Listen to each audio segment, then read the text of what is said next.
पूर्व केंद्रीय मंत्री और हिसार जिले के प्रभारी जयप्रकाश ने कहा कि 3 राज्यों के चुनाव परिणाम के बाद भी बीजेपी से कांग्रेस में शामिल होने वालों की लंबी कतार है, एक लंबी लिस्ट है। जेपी ने कहा कि विकसित भारत संकल्प यात्रा से कांग्रेस की संभावनाओं पर कोई फर्क नहीं पड़ने वाला। हिसार में जेपी से खास बातचीत total news associate editor doctor Mahesh Kumar ने की। पूर्व केंद्रीय मंत्री और हिसार जिले के कांग्रेस प्रभारी जयप्रकाश इस वक्त हमारे साथ बने हुए। जयप्रकाश जी, पोर्टल व्यवस्था को खत्म करने का दावा तो आप लोग लगातार करते रहे, लेकिन मनोहर लाल की सरकार तो इसी पोर्टल व्यवस्था को फायदेमंद सौदे में तब्दील करने में लगी हुई है। विकसित भारत संकल्प यात्रा में गांव-गांव पहुंचकर परिवार पहचान पत्र और तमाम दूसरी खामियों को सरकार तेजी से दुरुस्त कर रही है। देखिए, जो इनकी ये संकल्प यात्रा है, इसमें आप ये तो देखो कि पोर्टल को लेकर के ऑब्जेक्शन कितने आते हैं। क्या किया इन्होंने? किसी की प्रॉपर्टी आईडी ठीक करी हो, किसी का परिवार पहचान पत्र ठीक किया हो, इससे माड़ा काम क्या हो सकता है? एक मैं उदाहरण देता हूँ। एक लड़की की शादी कहीं दूसरी जगह होगी और उसकी परिवार पहचान पत्र में नाम चढ़ गया और किन्हीं कारणों से उनका तलाक हो गया। अब उसकी शादी दूसरी जगह होगी। ये तो ऐसा नकम्मी है ये परिवार पहचान पत्र, उसमें जो लड़की का नाम नहीं कटता और दूसरी जगह इतराज, तो इससे माड़ा पत्र कौन सा हो सकता है? क्योंकि मुख्यमंत्री जी ने तो कर दिया। अगर ये इतनी बढ़िया चीज होती तो दूसरी जगह भी इसको लागू करते। गांव के लोग तो यहाँ पर खुशी जाहिर कर रहे हैं कि विकसित भारत संकल्प यात्रा पहुंच रही है, तमाम महकमों के लोग वहां पर पहुंच रहे हैं, मौके पर गैस सिलेंडर भी दिए जा रहे हैं और एलपीजी के जो चूल्हे हैं, रेगुलेटर्स हैं, वो दिए जा रहे हैं, तमाम योजनाओं का लाभ दिया जा रहा है। इसके अलावा जो पेंशन का जिक्र करें तो मौके पर ही पेंशन भी बनाकर दे दी जा रही है। कल बड़ा भारी भयंकर विरोध हुआ जब मैं एक मंत्री जी ने कहा, एक नेता जी ने, कि हम गैस सिलेंडर पर ही दे रहे, बोला कहाँ दे रहे हैं, 12 सौ भरा के ले आया हूं मैं। इनका तो विरोध बड़ा डट के हो रहा है। कौन मुझे ये बताएं कि स्कूलों में जा रहे हैं, गांव में जा ही नहीं रहे।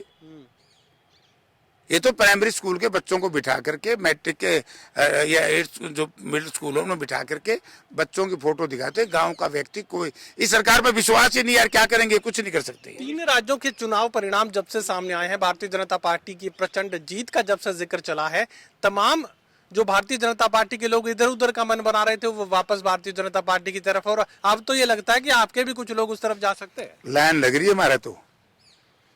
इस प्रचंड बहुमत की जो बात करते हो, इसके बाद बीजेपी छोड़ करके हमारी पार्टी में लोग आ रहे हैं, हर रोज आ रहे हैं। वो एक तो बता दो इनके साथ को जा रहा है। ये तो ड्रामेबाजी की बात करते हैं। यानी कि आप ये देखिए, जो हरियाणा की जो कल्चर मिलती है हमारी, तो जो राजस्थान की सीमाओं से लगे हुए लोग हैं, वहां तो 34 में 29 सीट कांग्रेस जीत रही है और हरियाणा प्रदेश में तो प्रचंड बहुमत आएगा।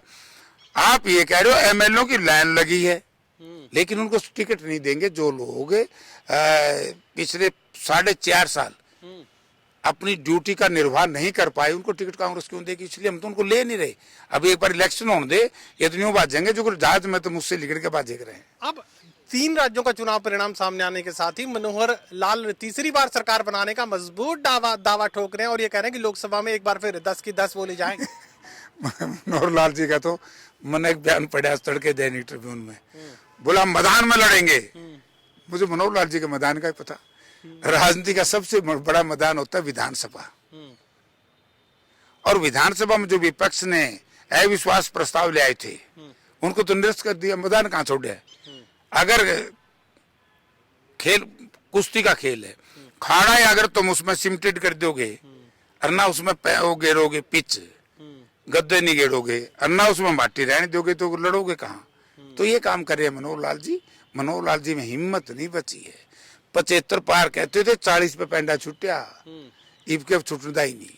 कुमारी शैलजा, किरण चौधरी और रणदीप सिंह सुरजेवाला 90 विधानसभा क्षेत्रों, 10 लोकसभा क्षेत्रों में लोकसभा की चुनावी तैयारियों को लेकर अब रथ यात्रा करने की तैयारी में, जनवरी के महीने से आगाज हो जाएगा। ठीक है, फिर पार्टी मजबूत होगी, पार्टी का प्रचार करेंगे।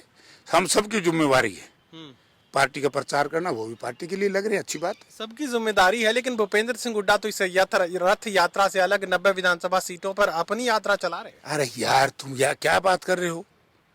यात्रा नहीं चला रहे हुड्डा साहब। हुड्डा साहब बड़ी बड़ी रैलियां कर रहे, सीनियर आदमी है ना। नहीं, यात्रा का आगाज वो करने जा रहे हैं 90 विधानसभा सीटों पर। इस यात्रा के जरिए वो पहुंचेंगे। नहीं, यात्रा नहीं है उनकी, वो तो रैलियां कर रहे हैं। जो हल्के के नेता रैलियां करवा रहे हैं वो कर रहे हैं। और ये बात भी ठीक है, क्योंकि हुड्डा साहब की तो एक जिम्मेवारी है।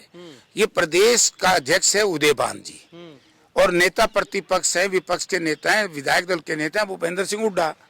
तो इनकी जिम्मेवारी ये कर रहे हैं पार्टी के लिए, वो हम भी कर रहे हैं, सारे कर रहे हैं। तो इसमें क्या बुरी बात है? मेरे समझ में नहीं आती। तो हमारा पेंडा कुकर तब न्यू तो कंधे को नहीं पे नाश कर दिया स्वास्थ्य विभाग का, गृह मंत्री की मुख्यमंत्री की नहीं मिलती, छोटे मुख्यमंत्री की बड़े मुख्यमंत्री से लड़ाई है, इनके एमएलए प्रोग्राम रखवा देते हैं, कहीं तो दूसरे कटवा देते हैं। लड़ तो इनका बाज ही रहता, यह लड़ाई मारे घर क्यों लिया हो? एक के बाद एक master stroke Bharatiya Janata party दे रही है। पहले नायब सिंह सैनी को प्रदेश अध्यक्ष की कुर्सी दी गई, उस वक्त मास्टर स्ट्रोक मारा जा रहा है। 3 राज्यों का चुनाव परिणाम, अब रामलला के मंदिर की भी तैयारी है, तो राम भक्त तो वहां पहुंचेंगे। देखिए, मैं आपके माध्यम से साथियों को कहना चाहता हूँ, हम भी हिंदू हैं, राम में हमारा विश्वास है, लेकिन फर्क इतना है, राम लला और राम। पहले तो मैं आपके माध्यम से दर्शकों को और उन भारतीय जनता पार्टी के नेताओं को कहना चाहता हूं कि धर्म को राजनीति का इस्तेमाल, धर्म को राजनीति में इस्तेमाल ना करो तो बेहतर रहेगा। क्योंकि अगर धर्म का इस्तेमाल राजनीति में करेंगे तो स्वाभाविक है कि धर्म की आस्था कम हो जाएगी। राम हम सब में वास करता है, राम हमारा है, बीजेपी का राम लला, राम लला वोट लेने खातिर, और राम में है हमारी आस्था। ये मास्टर स्ट्रोक कोई कांग्रेस पार्टी भी देगी क्या? एक के बाद एक बीजेपी मास्टर स्ट्रोक दे रही है। कौन सा मास्टर स्ट्रोक है? मेरे समझ में स्ट्रोक इन लाना बीजेपी ना, इन तो स्ट्रोक नहीं, ये तो लोग कर रहे हैं, लोग ताड़ा लगा रहे हैं। सब क्या है क्या, इनके पल्ले कुछ है नहीं भाई। तो अब मैं एक बात कहना चाहता हूँ कि ये बार बार कह रहे थे मोदी जी की गारंटी, मोदी जी की गारंटी। मैं कई दिन तक सुन रहा था, जनता ने विश्वास किया, मान ली ना, 3 राज्यों में मान ली। कहाँ मान ली? 6000 का फर्क है सारा वोट का राजस्थान में, और पार्लियामेंट बुरा हाल होगा। 150 सीट बीजेपी नहीं ले जाएगी। अगर आप शांति से सुन लो, ये पर्ची पर वसुंधरा राजे का नाम नहीं आया तो थोड़ी बहुत मदद तो उधर से भी आ सकती है। पता नहीं क्या होगा क्या नहीं, इस चक्कर में मैं नहीं बढ़ता। मैं ये बता सकता हूँ कि जो बार बार न्यू कहते थे वे केंद्र में तीसरी बार मोदी सरकार आएगा, होगी मोदी सरकार। 225 सीटें दक्षिण भारत की, उनमें तो 5 नहीं आंधी। अरे ये जिन राज्यों में चुनाव हुए इनकी 64 सीट है, 3 कांग्रेस के पास थी, 61 इनके पास थी। अब आऊंगी हाथ हरियाणा में देख लो, 10 की 10 इनकी थी, अब 10 की 10 कांग्रेस पर जा रही है। बीजेपी को उम्मीदवार ही नहीं मिल रहा।